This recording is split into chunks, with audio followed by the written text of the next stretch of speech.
হযরতে ওমর রাদিয়াল্লাহু তাআলা আনহু দিনের পর দিন মাসের পর মাস অপেক্ষা করতেছেন কখন ইয়ামান দেশ থেকে কোনো কাফেলা যদি আসে। সঙ্গে সঙ্গে প্রত্যেকটা কাফেলায় তিনি যান, যাইয়া খোঁজ করেন যে ইয়ামান দেশ থেকে ওয়াইস নামক কোনো ব্যক্তি এসেছে কিনা। খুঁজতে খুঁজতে দেখা গেল হঠাৎ করে একদিন ওয়াইস নামক এক ব্যক্তিকে পাওয়া গেছে। বলে সুবহানাল্লাহ।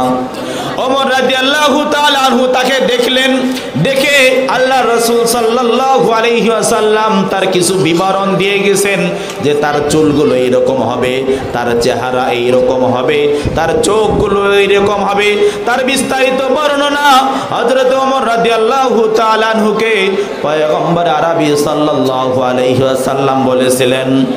এবার ওমর রাদিয়াল্লাহু আনহু তাকিয়ে দেখেন তার আল্লাহর রাসূলের ভবিষ্যৎবাণীগুলো সমস্ত কিছু মিলে গেছে। বলে সুবহানাল্লাহ। হযরতে আবু বকর ওমর রাদিয়াল্লাহু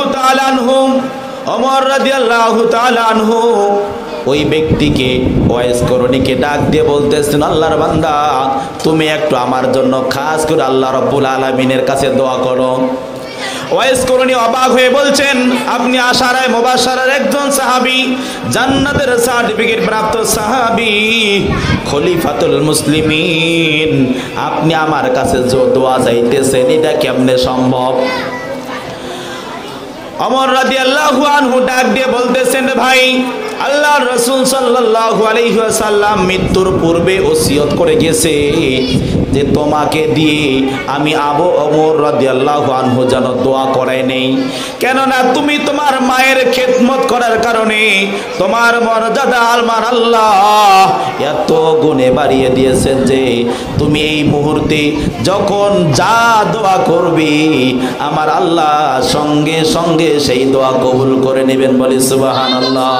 আমার রবের পক্ষ থেকে রায় হয়েছে, সিদ্ধান্ত হয়েছে, ফয়সালা হয়েছে, আমি আল্লাহ রব্বুল আলামিনের ইবাদতের পর তোমরা তোমাদের আব্বা এবং আম্মার আনুগত্য করবে। আল্লাহ রব্বুল আলামিনের ইবাদতের পর আব্বা এবং আম্মার ইবাদত করবে, তাদের আনুগত্য করবে, তাদের কাছে দোয়া নিবে। কেননা আল্লাহ রব্বুল আলামিনের হাবিব বলেন, কেউ যদি ভাগ্যের উন্নতি চায়, কেউ যদি সম্পদশালী হইতে চায়, দুনিয়ায় কামিয়াবি হাসিল করতে চায়, আখিরাতে চিরস্থায়ী জান্নাত পেতে চায়, সে যেন তার আব্বা এবং আম্মার খেদমত করে। কেননা বিশ্ব নবী রাহমাতুল লিল আলামিন বলেন, পিতামাতার অবাধ্য সন্তানের কোন দোয়া কোন ইবাদত আল্লাহ রাব্বুল আলামিন কবুল করে না। বলি নাউজুবিল্লাহ। এজন্য সম্মানিত ভাইরা আমার, কখনো পিতামাতার অবাধ্য হওয়া যাবে না। পিতামাতার আমি যদি খেদমত করি, দুনিয়ায় আপনার আমার মর্যাদা বাড়িয়ে দিবেন, আখিরাতেও আল্লাহ রাব্বুল আলামিন আপনার আমার সম্মান বাড়িয়ে দিবেন। বলে সুবহানাল্লাহ।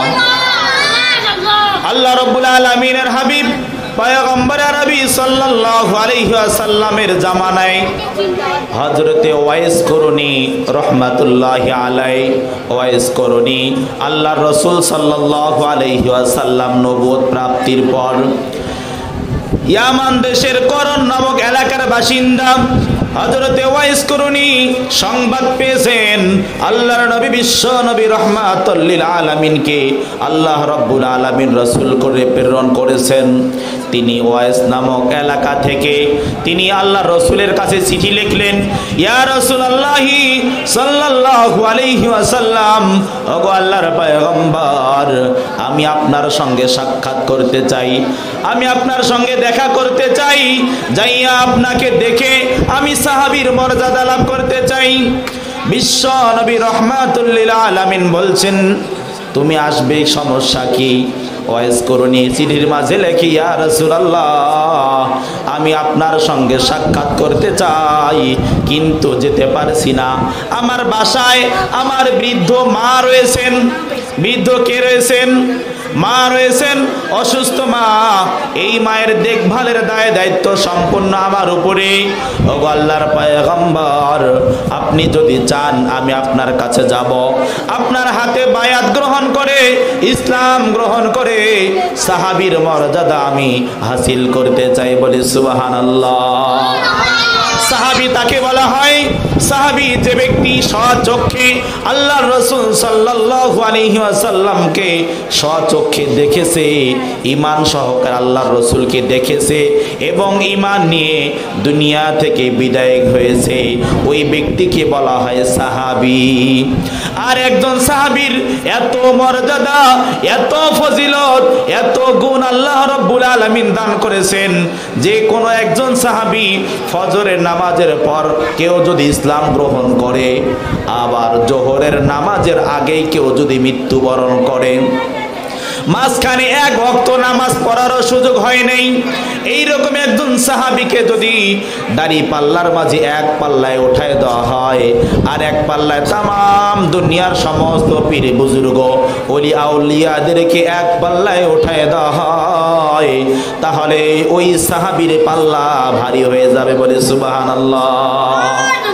কেননা যে ব্যক্তি ঈমান সহকারে আল্লাহর রাসূলকে দেখেছে এবং ঈমান নিয়ে মৃত্যুবরণ করেছে, আল্লাহ রাব্বুল আলামিনের হাবিব বলেন তার জিন্দেগীর সমস্ত গুনাহ আল্লাহ মাফ করে তাকে জান্নাত দান করবেন, বলে সুবহানাল্লাহ। এইরকম মর্তবা হাসিল করা থেকে আল্লাহর রাসূল সাল্লাল্লাহু আলাইহি ওয়াসাল্লাম তাকে বিরত রাখলেন, বলছে তোমারকে আমার এখানে আসার প্রয়োজন নাই, তুমি তোমার মায়ের খেদমত করো, যখন তোমার মা সুস্থ হবে তখন তুমি আমার কাছে আসবে, এরে সাহাবী তুমি এরপরে তখন আসিও, এখন আসার প্রয়োজন নাই। কিন্তু আল্লাহর রাসূল সাল্লাল্লাহু আলাইহি ওয়াসাল্লাম দীর্ঘদিন পর মৃত্যু শয্যায় শায়িত হয়েছেন। এমন সময় হযরতে ওমর রাদিয়াল্লাহু তাআলা আনহুকে ডাক দিয়ে বলতেছেন, ওমর, কোন এক সময় ইয়ামান দেশ থেকে করন নামক এলাকা থেকে ওয়াইস নামক এক ব্যক্তি এই মদিনাতুল মুনাওয়ারায় আসবে, আর যদি তুমি তাকে পাও তাহলে তার কাছ থেকে তুমি দোয়া চেয়ে নিবে। কাকে বলতেছেন? হযরতে ওমর রাদিয়াল্লাহু আনহু, যাকে আল্লাহ রাব্বুল আলামিন দুনিয়ায় জান্নাতের সার্টিফিকেট দান করেছেন যে 100% সে অবশ্যই আল্লাহর জান্নাতে যাবে, এই রকম একজন সাহাবীকে আল্লাহ রাব্বুল আলামিনের হাবিব বলতেছেন তুমি ওই মায়ের খেদমত করনেওয়ালা ওয়াইস করুণীর কাছ থেকে দোয়া চেয়ে নিবে। কেননা ওয়াইস করুণী যেই দোয়া করবে আল্লাহ রাব্বুল আলামিন সঙ্গে সঙ্গে তার দোয়া কবুল করবে, বলে সুবহানাল্লাহ। এজন্য আব্বা এবং আম্মার খেদমত করতে হবে।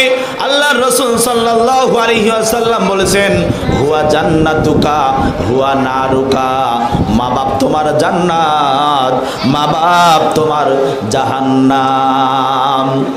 হযরতে ওমর রাদিয়াল্লাহু তাআলা আনহু দিনের পর দিন, মাসের পর মাস অপেক্ষা করতেছেন কখন ইয়ামান দেশ থেকে কোনো কাফেলা যদি আসে, সঙ্গে সঙ্গে প্রত্যেকটা কাফেলায় তিনি যান, যাইয়া খোঁজ করেন যে ইয়ামান দেশ থেকে ওয়াইস নামক কোনো ব্যক্তি এসেছে কিনা।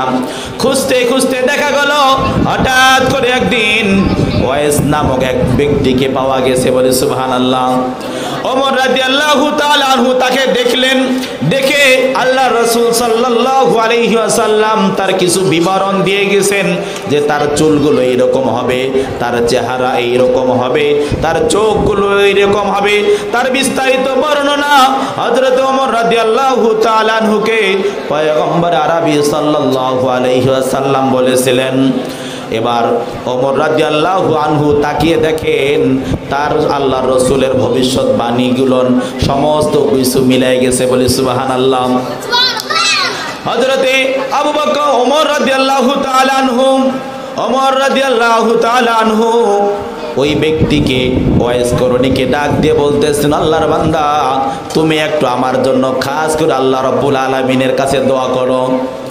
ওয়াইস করণী অবাক হয়ে বলছেন, আপনি আশারায়ে মুবাশশারার একজন সাহাবী, জান্নাতের সার্টিফিকেট প্রাপ্ত সাহাবী, খলিফাতুল মুসলিমিন, আপনি আমার কাছে যে দোয়া চাইতেছেন এটা কেমনে সম্ভব? ওমর রাদিয়াল্লাহু আনহু ডাক দিয়ে বলতেছেন, ভাই আল্লাহর রাসূল সাল্লাল্লাহু আলাইহি ওয়াসাল্লাম মৃত্যুর পূর্বে ওসিয়ত করে গেছে যে তোমাকে দিয়ে আমি আবু ওমর রাদিয়াল্লাহু আনহু যেন দোয়া করাই নেই, কেননা তুমি তোমার মায়ের খেদমত করার কারণে তোমার মর্যাদা আমার আল্লাহ এত গুণে বাড়িয়ে দিয়েছেন যে তুমি এই মুহূর্তে যখন যা দোয়া করবি আমার আল্লাহ সঙ্গে সঙ্গে সেই দোয়া কবুল করে নেবেন, বলি সুবহানাল্লাহ। এজন্য যদি দুনিয়ায় ভাগ্যের উন্নতি চাই, দুনিয়ায় যদি সম্পদশালী হইতে চাই, আখিরাতে যদি মুক্তি পেতে চাই, তাহলে অবশ্যই অবশ্যই আব্বা এবং আম্মার আনুগত্য করতে হবে, আব্বা আম্মার খেদমত করতে হবে। কেননা আল্লাহ রাব্বুল আলামিন বলেছেন, ওয়া কাদা রাব্বুকা আল্লা তা'বুদু ইল্লা ইয়াহু ওয়া বিল ওয়ালিদাইনি ইহসানা। তোমার আব্বা এবং আম্মার সঙ্গে সবচেয়ে উত্তম যে ব্যবহার, ভালো ব্যবহার তুমি জানো, সেইটা তুমি তোমার আব্বা এবং আম্মার সঙ্গে করবে, বলে সুবহানাল্লাহ।